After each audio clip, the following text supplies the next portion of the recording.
But first, on this show, we're always unafraid to tackle the most confronting questions of the day, especially when they highlight the hypocrisy of the left. And today's big question is a very simple one. Is Brigitte Macron a man? I say a very simple one because it is an easy question to answer. No, Brigitte Macron, the wife of the French President Emmanuel Macron, is a woman. How do we know? Because Brigitte says so, and because Emmanuel says so. And you would assume that being a gallant and romantic Frenchman, Emmanuel would know the difference. But here's what amused me, this story in the Daily Mail yesterday, and I quote, French President Emmanuel Macron and his wife Brigitte today filed a defamation lawsuit against Candace Owens over the US commentator's preposterous claim that the French First Lady was born a man. The Macrons filed a massive lawsuit in Delaware on Wednesday, accusing the right-wing podcaster of publishing outlandish, defamatory and far-fetched fictions that fueled a lie-filled campaign of global humiliation and relentless bullying. Now, in case you don't know who Candace Owens is, she is a rather eccentric, albeit sometimes entertaining podcaster and conspiracy theorist with some seriously disgusting views about Jews, who has a fixation that Brigitte Macron was born a boy and at some point transitioned. Owens has done an 8-part series, which I must confess I have not bothered to watch, exposing this story.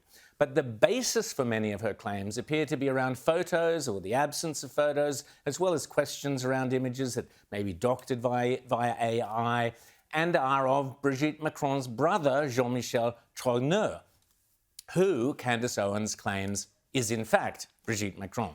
Okay, there you go. The Macrons have sued 2 French YouTube bloggers over the same story, but only 2 weeks ago, a French appeals court cleared the 2 women of spreading false gender change rumours because, according to the court ruling, they made the mistake in good faith, overturning a previous order for them to pay damages to the First Lady and her brother.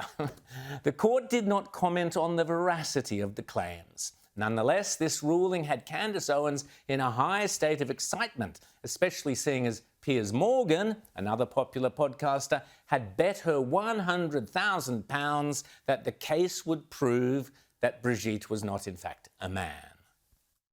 Why don't we have like £100,000 bet that it establishes beyond any doubt to a charity of your choice and mine, $100,000, make it dollars, right now, that it is established beyond any doubt that she was born a woman. Do you accept that bet?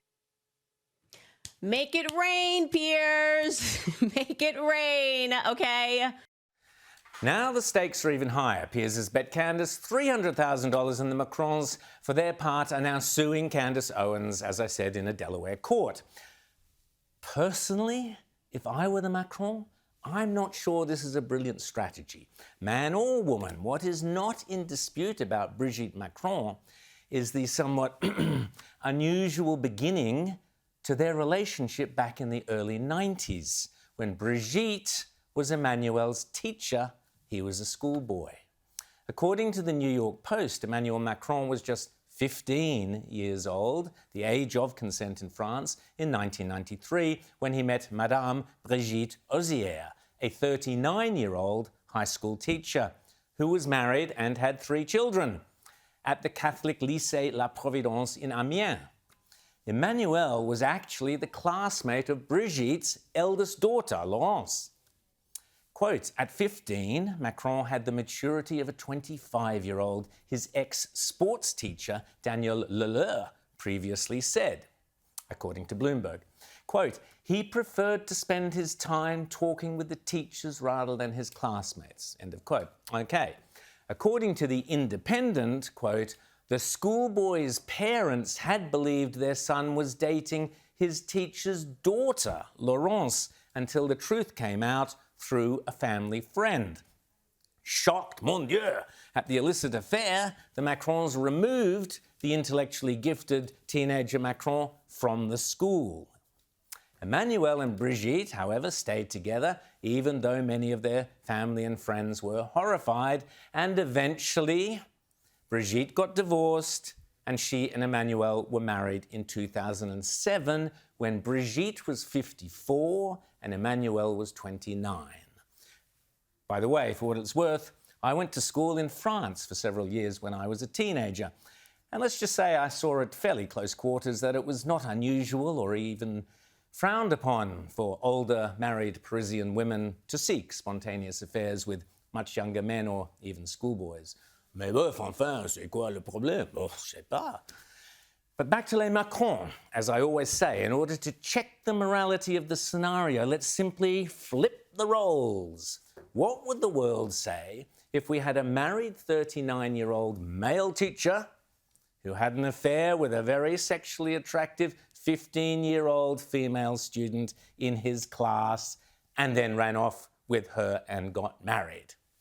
Rings a bell. Funnily enough, I do remember a similar case here in Australia a few years ago, and there was uproar. There was universal condemnation, outrage, and vilification of the male teacher and of the couple.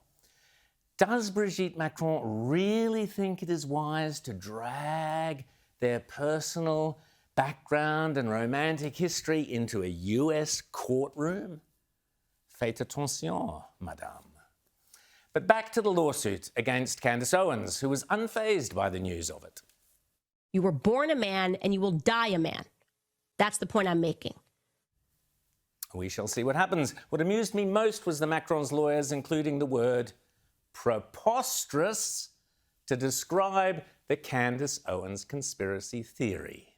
Now, the dictionary definition of preposterous is, and I quote, contrary to nature or reason, utterly and glaringly foolish, unreasonably absurd, and perverted.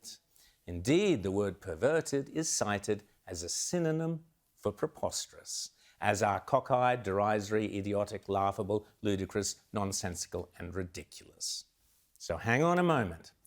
Are the Macrons seriously suggesting that accusing someone of being the opposite sex to that they were born with is idiotic, ludicrous, and perverted? Obviously not, though it sounds a bit transphobic to me. But what would I know? I'm not of the hypocritical left.